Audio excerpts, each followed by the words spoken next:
السلام علیکم، آپ دیکھ رہے ہیں کے نیوز چینل۔ خبر شامل کرتے ہیں شیخوپورہ سے۔ ہمارے بیورو چیف طاہر خان کی رپورٹ کے مطابق تھانہ صدر کا SHO تو بدل گیا لیکن ڈکیتیوں کا سلسلہ نہ رک سکا۔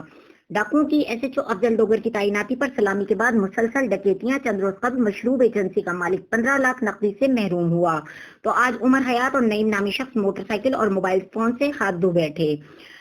ڈاکو تھانہ صدر کی حدود میں بغیر خوف و خطر مسلح ہو کر ڈکیتیوں میں مصروف ہے۔ شہریوں کا DPO شیخوپورہ اور IG پنجاب سے نوٹس لینے کی اپیل۔ دوسری طرف SHO افضل ڈوگر کا کہنا تھا کہ ہم ڈاکوؤں کے تعاقب میں ہیں، بہت جلد ہم ان کو گرفتار کر لیں گے۔ میرا نام عمر حیات ہے۔ میں بازار سہمی کے لیے دوائی لینے کے لیے گیا تھا، تو دوائی لے کے جب میں واپس آیا اپنی گلی کی طرف اترا ہوں، وہ درخت کے نیچے 2 لڑکے بیٹھے تھے، دونوں کے پاس پسٹل تھے۔ جیسے ہی میں اترا ہوں انہوں نے مجھے گن پوائنٹ پہ روک لیا اور میری جیب میں